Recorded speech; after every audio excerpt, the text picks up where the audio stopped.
You have a strength. Every single person is created with strengths. Now, they might not be traditional strengths or ones that are celebrated. I mean, there's definitely strengths that are celebrated culturally and in the American way.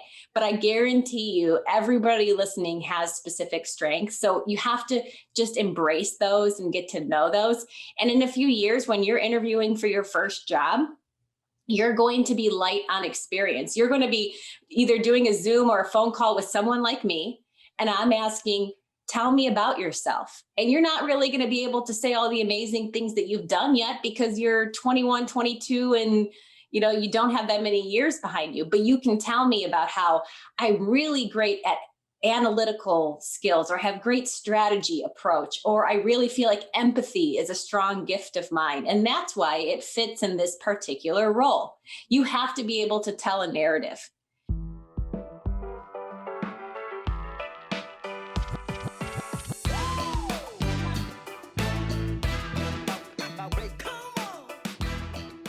Welcome to the Edge of Excellence podcast. On today's show, we have Danielle Whitaker.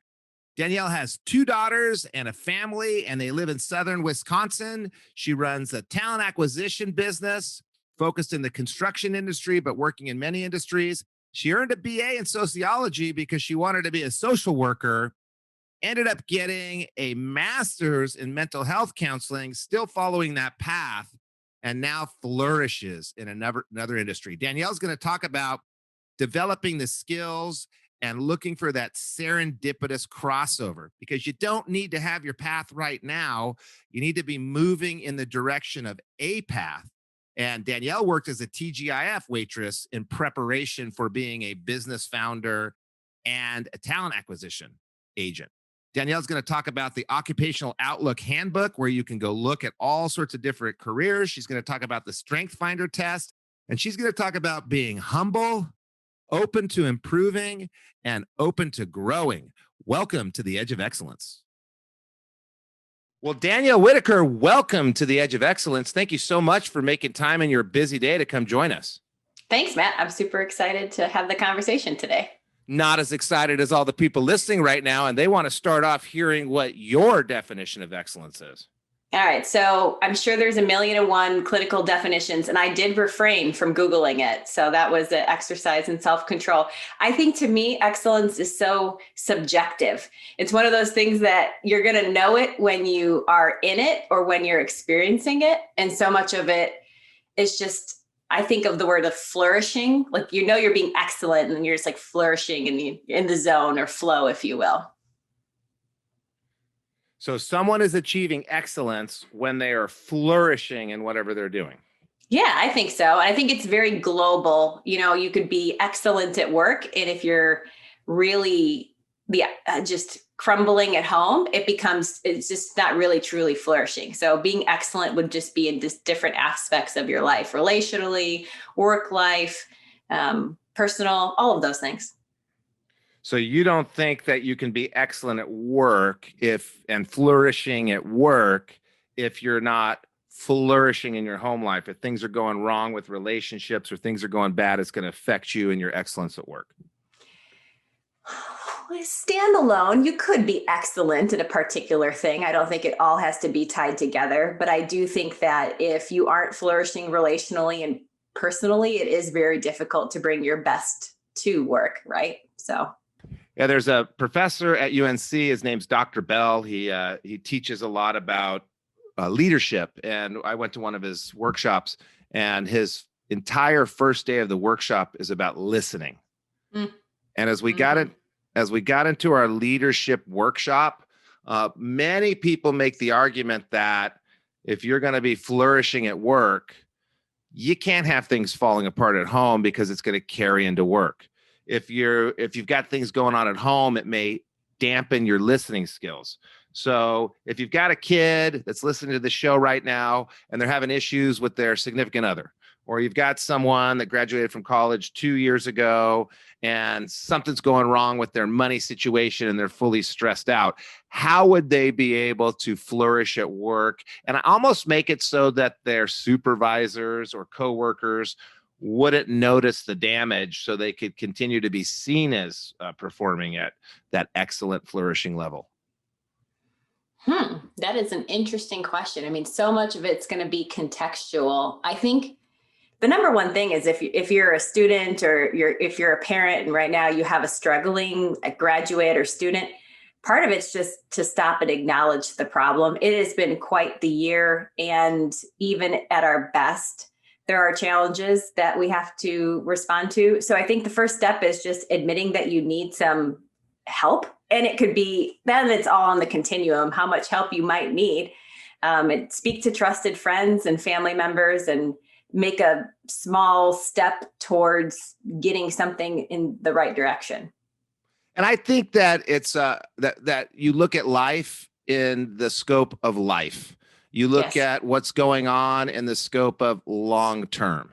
If you look at any individual day, I'm not excellent at everything every day. Yes. I might have been horrible at. I gave a speech in Kansas. It was the worst speech I ever gave. It was the only speech I gave on Sunday. That day on Sunday in Kansas, I was not flourishing at work, but I was still excellent. I just didn't happen to be at that moment. So maybe long term, if things are falling apart, it's going to affect you. Short term, you might be able to get over it. So there's people that have depression. They've got COVID issues going on. It's creating depression. Long term, that's going to create a dampener on their excellence. Short term, they can get over it. But like you say, they need to go deal with their issue to maintain their excellence. Would that be right? Yeah. To me, I think that's the struggle in your 20s is to really find out so much of who you are and how you tick. But then you also only have X amount of years behind you. And as you age, you have the benefit of, like you said, the understanding of the long game and the longevity of it. One bad exam, or if you bomb a presentation, or if you don't get that mark or that internship or whatever it was in college, is a big deal, not diminishing that it is. But then the longer that you go, you realize there's just a string of opportunities and a string of things that can go either way. And so it kind of just breathes some perspective into what you're experiencing on the daily. And I'll diminish it. You get an F on a test, who cares? You're going to live 130 years. Go take the class again, take the test again. You shouldn't freak out about that. Your parents get a divorce. That's going to throw you for a loop. Yeah. For a bit. And that's okay. It's okay to be thrown for a loop for a bit, and then you find your way. And I personally have experienced depression when we had a death on one of our job sites, and it depressed me. And man, I even feel bad about saying that, because look what it did to the family. I mean, I shouldn't even say anything about myself. And I knew that I needed to get through it. I knew I needed to deal with it. I knew I needed to do whatever I could to help the industry prevent it from ever happening again. And, I wasn't myself, but eventually I got through it. And in the long term, I've honored Brad Hilberg. And in the long term, we've done a lot to change the industry. And in the long term, I feel good about how I handled it. At the time, I was anything but excellent for a period of time. And that's an example of as bad as it can go. Flunking a test or breaking up with your girlfriend, that's not the same thing. But you still are going to dip for a little bit, and you may not flourish, but you need to get your stuff together to maintain that flourishing excellence. Okay, I got it. I understand. So you're excellent, Danielle. You've been excellent for a long time. You've done a lot of things. You've gotten a couple degrees. Let's go way, way, way, way, way back. And thank goodness we're not using video so people can't tell that you're actually super young compared to me. But if we go way back to high school, like at least a decade ago, what was life like? How did you see yourself? How did you find your path? Oh, frighteningly, my 20-year high school reunion's next year. So that's right around the corner. I think how I would describe myself in high school, I was well-liked, but not popular, overachieving, definitely not athletic. I actually joined the badminton team. That's I don't want to go down that rabbit hole. I was on the Model United Nations team. That kind of gives you a window into the level of nerddom that had occurred in high school. But yeah, I loved people. I loved the social aspect of high school, but I definitely loved achieving. I loved learning and performing well. So that was really fun for me in high school. So what is the difference between well-liked and popular? I feel like that is, yeah. I wasn't going to parties on the weekend necessarily. I was a small groups kind of person.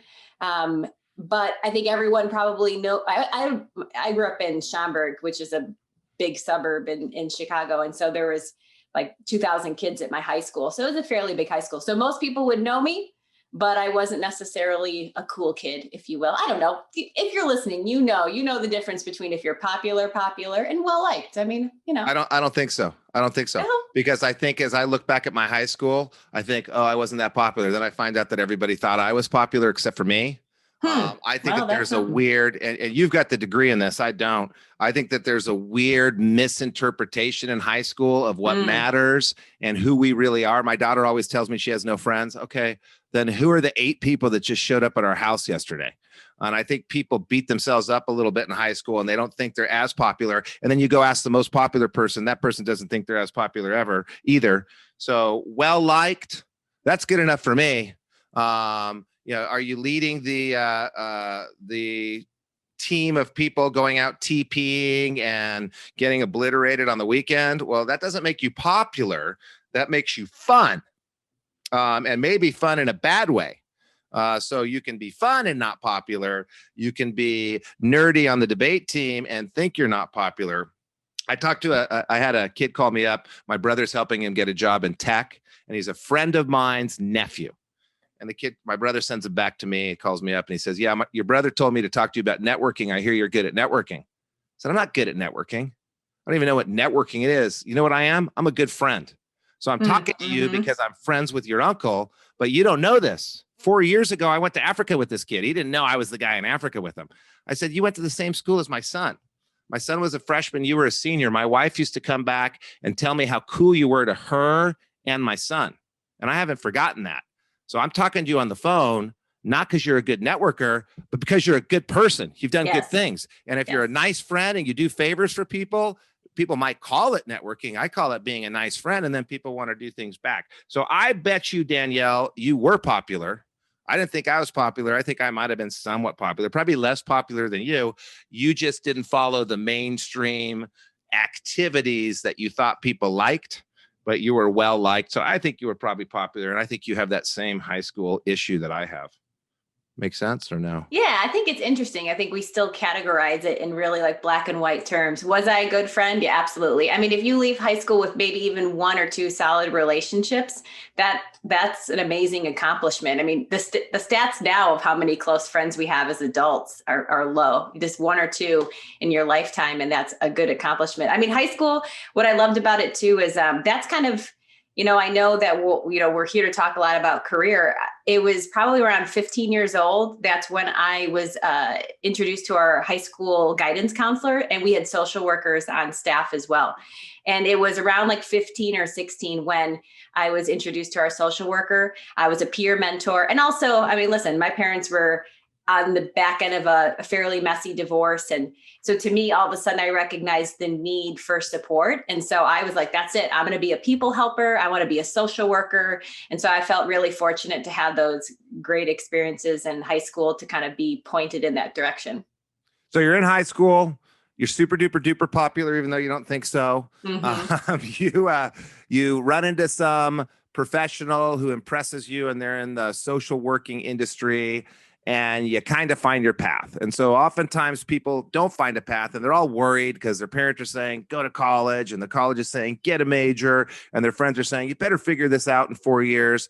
And I think that's kind of impossible. There's better ways to do it. You get lucky. You run into someone that's doing something that not everybody knows about, social work. I mean, everybody knows about the things on TV, what their parents do. You find something off on the side, which is, I think, kind of lucky. You find out it's your gig. So what did you do from high school to college to make sure you were able to follow that path? Instead of being a dreamer, wanting that job, what did you do as a doer to make sure you would end up getting that job?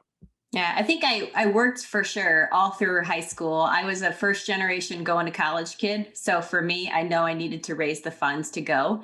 And so I was working hard all through high school with, I was a TGI Fridays waitress for many years. wearing flair. But basically, what did I do? I looked for things that would be crossover. When I think about a social worker being a people helper and the type of roles that they had, that's the kind of experiences I looked for. So peer mentorship, there was peer mediation. If I could be a counselor, or like during the summer, anything that was people related, that would build like a resume or kind of go towards that experience of just being with people and helping in that way. That's what I was looking for in high school. So if you're going to be a lawyer, you're going to be a doctor, you're going to be a physical therapist, social worker, you name it. There's a lot of different things you can do that you need to have people skills.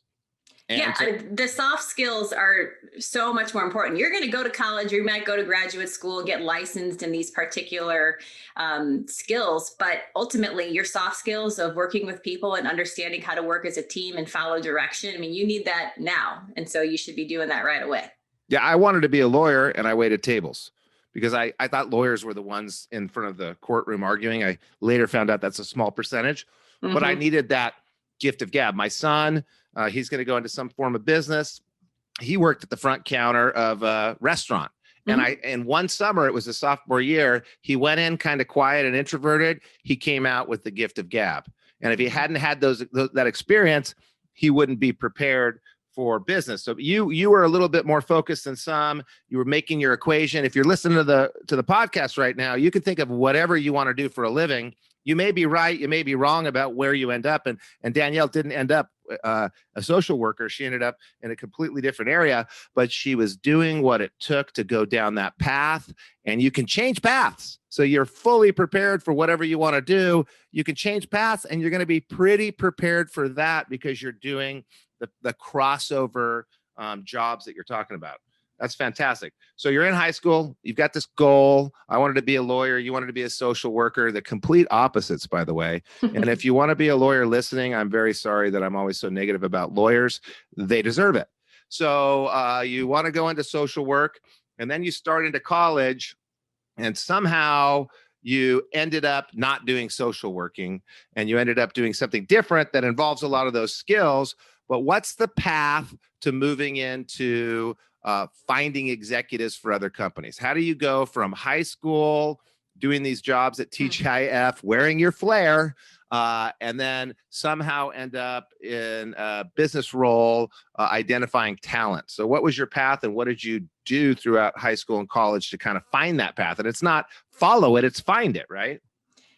It's finding it, it's making it, it's recorrecting it. I think there's always this misconception that you have to find your one true calling, find your one true love. We love that finality of it. But so I think I went to University of Illinois, had a wonderful experience there. I went in as I started as a psychology major, but I did not want to learn parts of the brain. If you're in a major where if the Psych 101 class, basically you want to poke your eyeballs out, change your major right away. So I went from studying the brain to sociology, which was people groups. Why do people do what they do? What's the general behavior? So I studied sociology. I enjoyed it.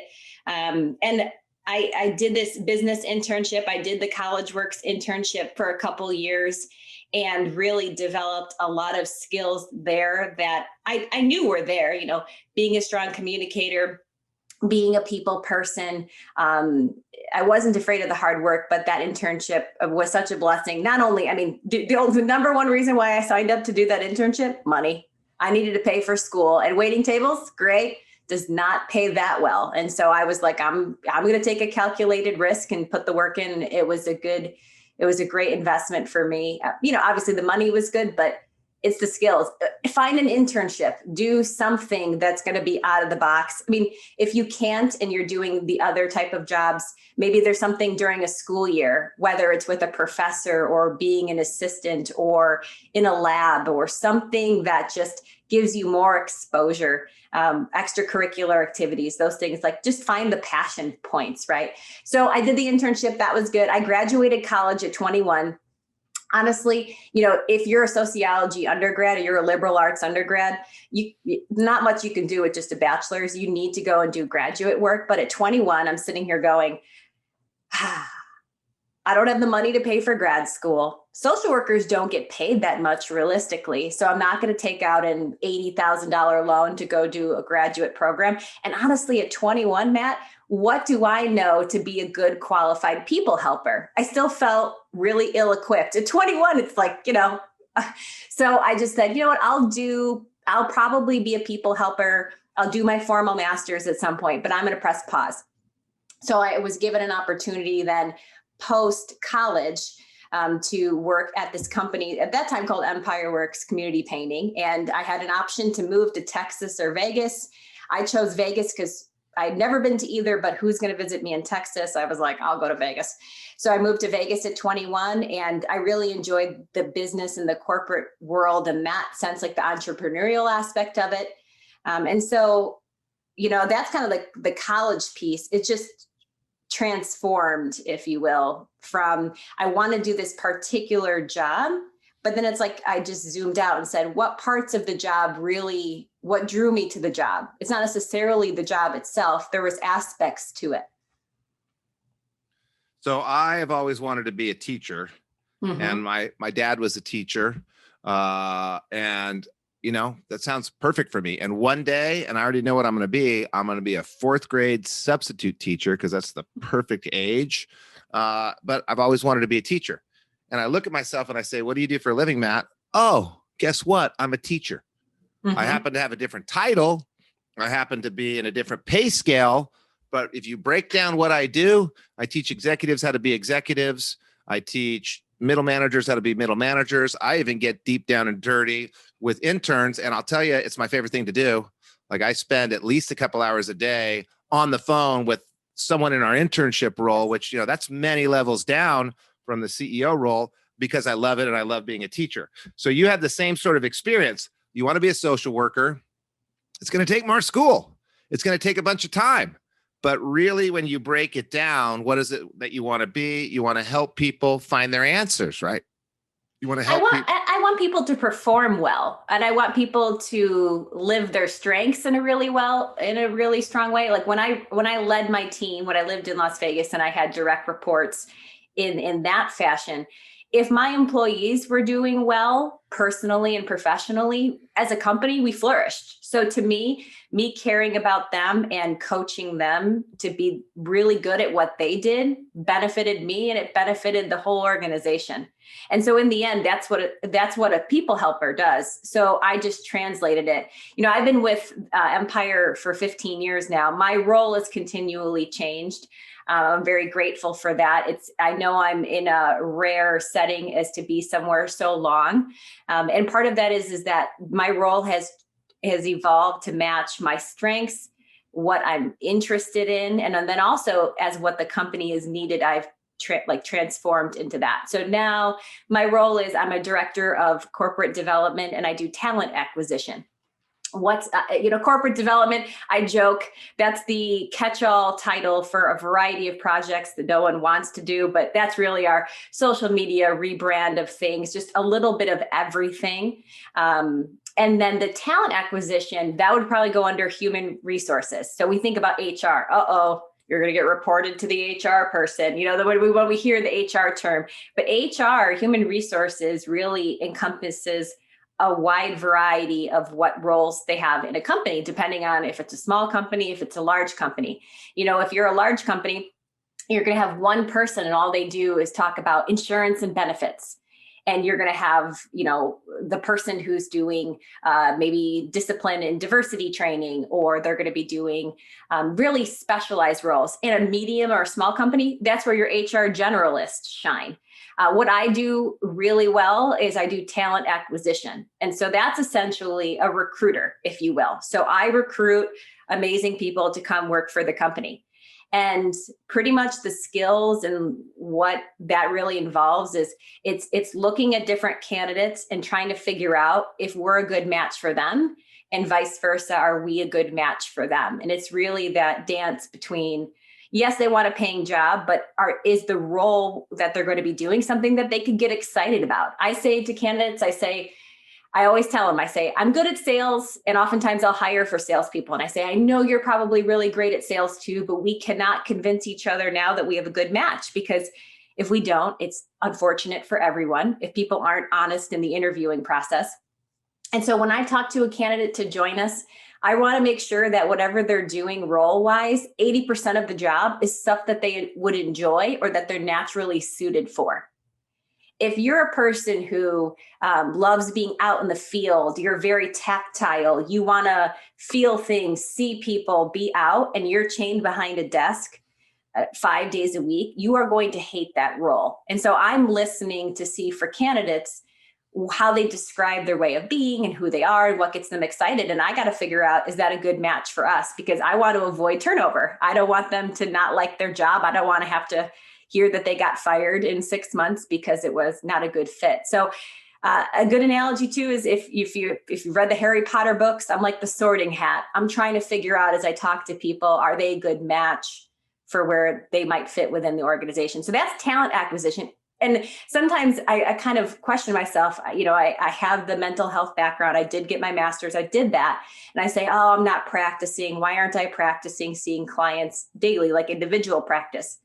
But ultimately, I hear people's stories. I'd say, tell me about yourself. And I get to hear about their story and then hopefully get them matched or not match. When I tell them a no, it's really oftentimes in their best interest. If we weren't a good match for them, I know on the candidate side, it's hard to hear no. No one likes to get rejected, if you will. But I often tell them to trust the process, trust the recruiter or the acquisition person, that they know that maybe as the company, they weren't good for them too. So, and there's people on this call, the majority of them, I mean, on listening to this podcast, that they don't know what's out there. Mm-hmm. They don't even know what a social worker is. They know of a very limited grouping of jobs. And for example, myself, I wanted to be a corporate lawyer. I didn't know what a corporate lawyer was. I just knew that they made a lot of money and that people like that title. And then when I dug down to it, it's the exact opposite of who I am. And I could never do that job really, really well because the building blocks of that job are not in my wheelhouse. Detail orientation, perfection in writing and speech, just not my gig.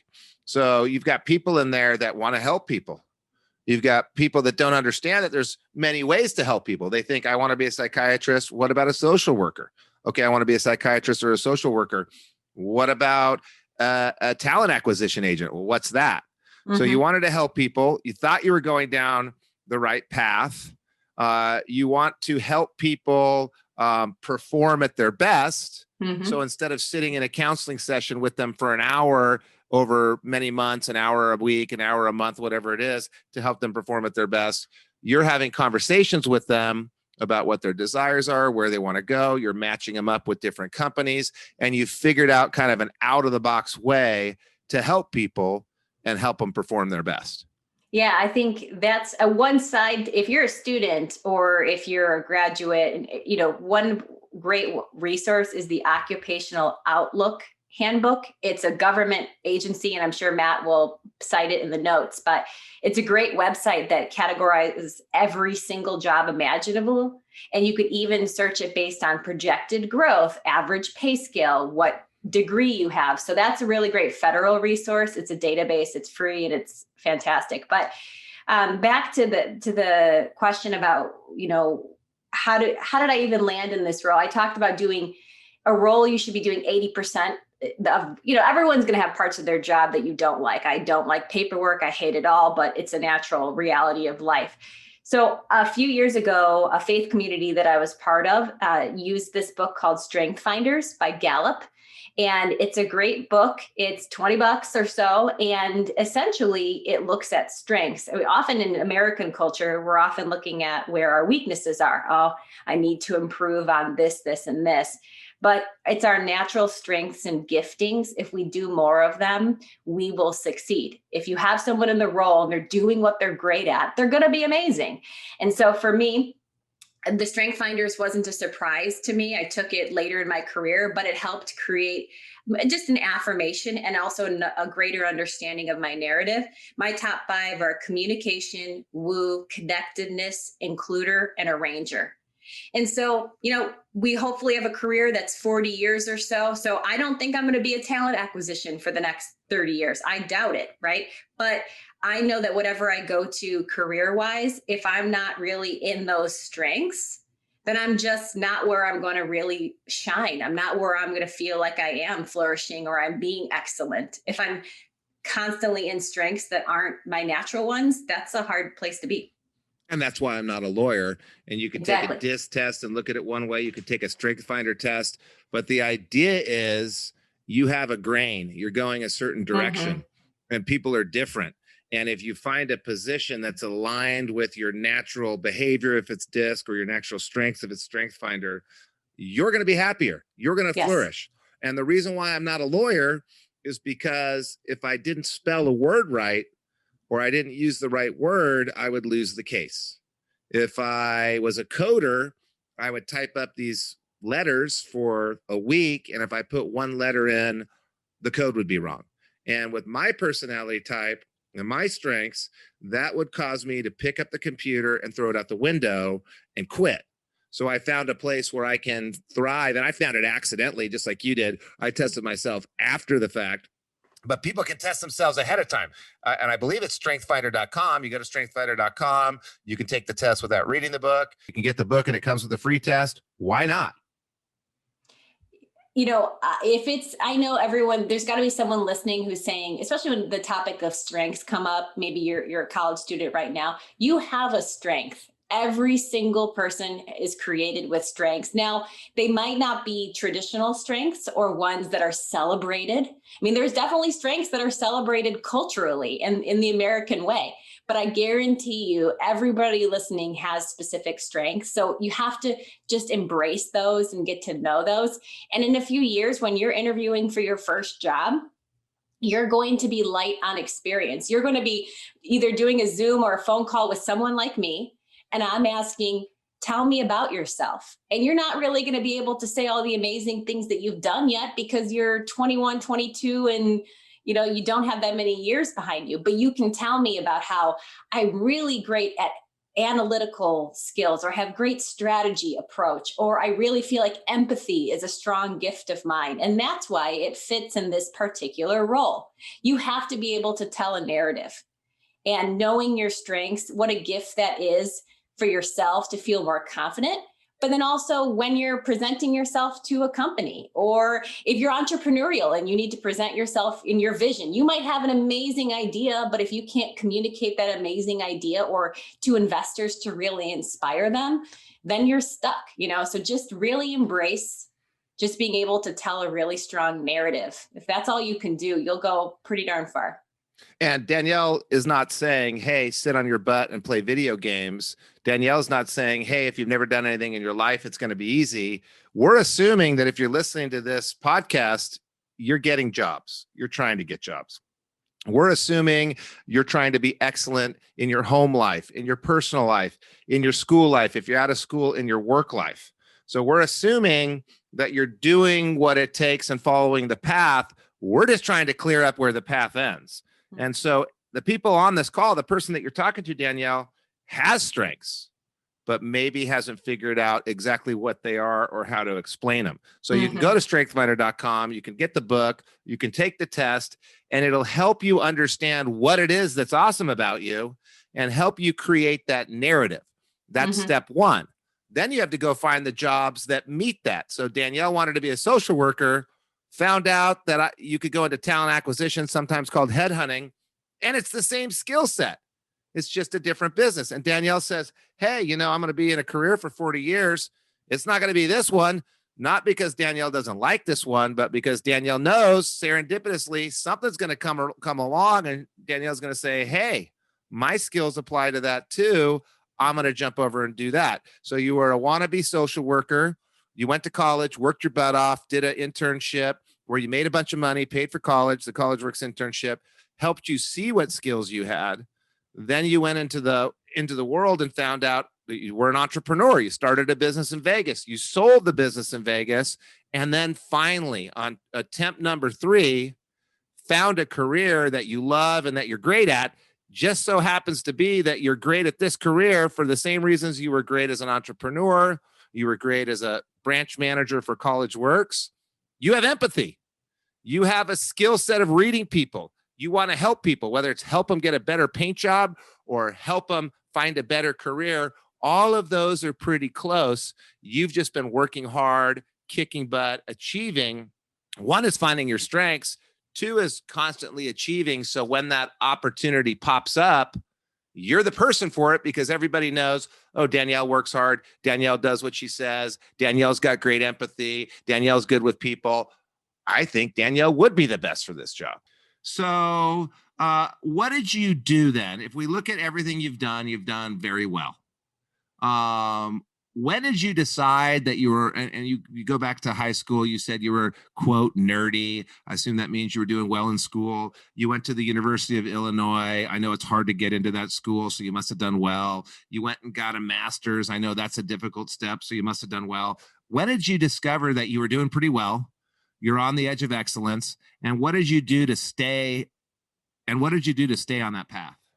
This is where my husband would say, I'm too humble. And so the idea of when did I realize I was excellent?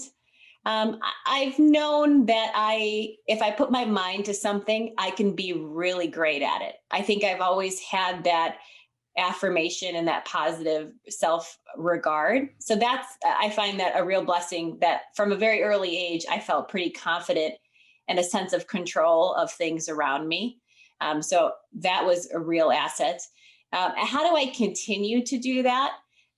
I think just continuing to be open to how I would improve and how I would grow. I think that there are relationships and life stages that are humbling. I became a parent a few years ago, and that's a humbling experience too, because if you think you're great, then all of a sudden you're going to run slam into something that's really out. Even though I have all these, I have natural communication skills and empathy and these type of giftings, it's still hard now when you have tiny humans you're responsible for. So there are always, I think, life challenges. It should feel hard. It shouldn't feel painful, but hard is a good thing.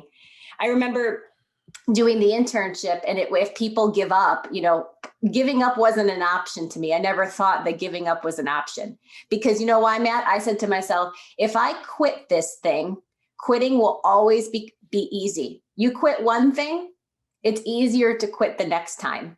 And so for me, I just don't quit. I'm just going to have at it and seek help from other sources. There's got to be someone smarter than me who's walked the path in a different way, who's going to give me perspective. You just keep trying. So you're going through life, you're confident but humble. And I find most successful people don't think they're successful. Most successful people think they just got lucky. They don't realize, oh, Danielle, you worked harder than most people. Oh, Danielle, you had more jobs than most people.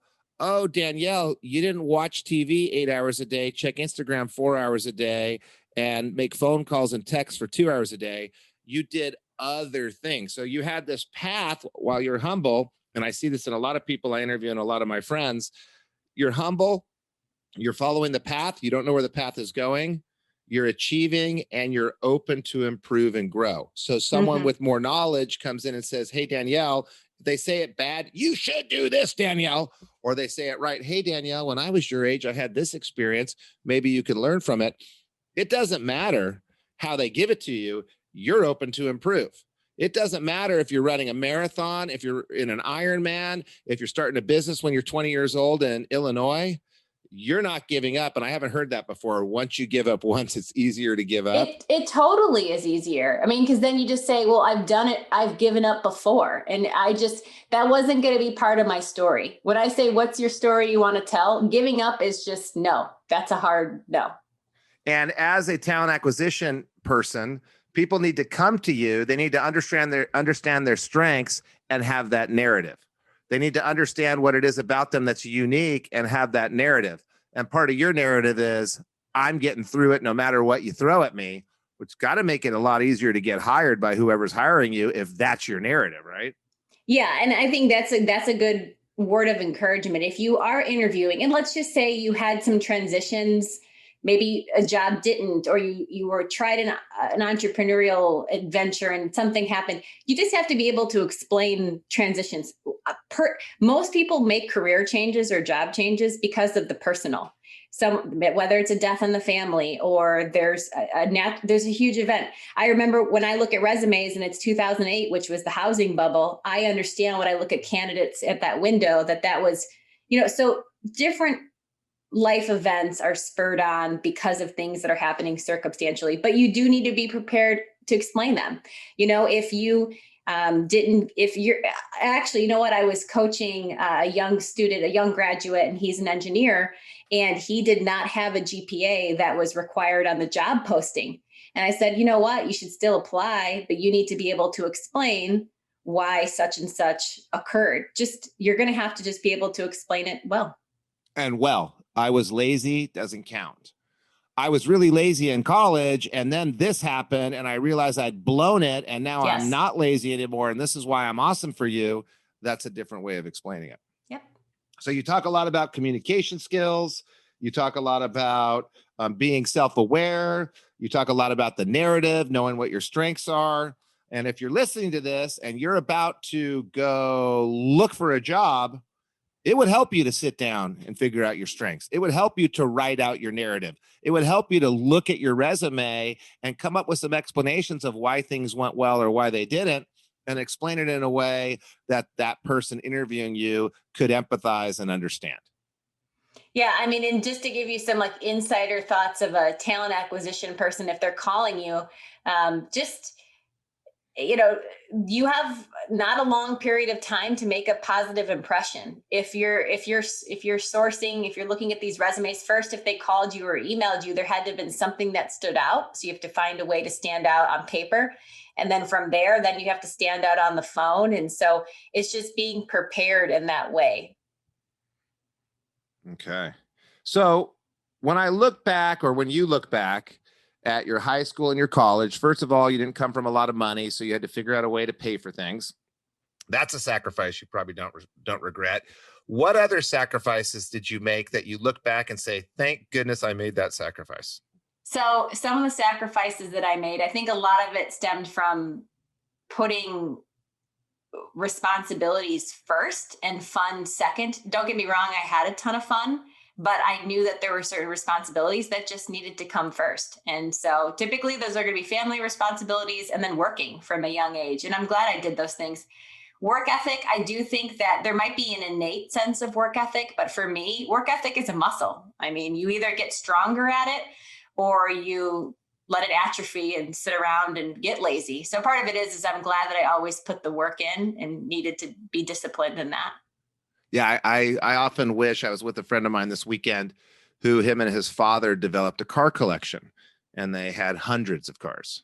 And I took a friend of mine's child who's really into cars. We went and looked at it, and they've got the Duesenberg from Annie, Little Orphan Annie, that Daddy Warbucks drove. And I thought, hey, so-and-so, because I'm not going to say his name, I usually do. So-and-so, your dad was Daddy Warbucks, and you even have the Daddy Warbucks car. And I've always been a little bit upset that my parents didn't earn billions of dollars and put me in some sort of position to spend it. Mm-hmm. But if I go back in time, really, that's not true. I'm really happy that I had to work. I'm really happy that I had to pay some bills. I'm really happy that I make my kids work and I make them pay some bills. And I know some people that grew up with a silver spoon in their mouths. Most of them are very humble. Most of them are very hardworking. And I don't know any that aren't, actually. They all are kind of the same. They came from the same cloth. They had to go develop that work muscle. They had to figure out responsibility first. No matter where you come from, what background, if you're lucky enough to be wealthy or lucky enough to not be wealthy, you've got to go out and develop that work muscle. So all that working that you sacrificed a trip here or there was worth it because you developed that muscle. All of the things that you did maybe seem stressful at the time, but you realized responsibility first. And you're saying that was a big reason that you were able to be excellent in all these different careers. Mm-hmm. Yeah, I think, it might be harder too now. I mean, you do sacrifice even what you spend, you're going to earn money. And then what do you do with that? And there's conservative things that you should be doing. There's saving and there's funding businesses and that type of thing, while your friends are posting about their fantastic vacations or spending their money in different ways. So it's always that, pay off later kind of mentality. Are you willing to, what's that social science experiment where, Marshmallow experiment. yes, I love that experiment. I think about doing it with my children. I don't know at what age you're supposed to do that, but yeah, you have to just hold out to get the more marshmallows. Well, Danielle, you've been a leader in quite a few organizations, including the one I work in currently. You founded a business, you sold that business, you started another entity, and now you're telling us that maybe one day you might even start another business. Thank you so much for sharing your path to excellence, your ability to find excellence in all sorts of different places, your openness for learning, your openness for identifying opportunities similar but a little different, and for making time for us today on the podcast. Thanks, Matt.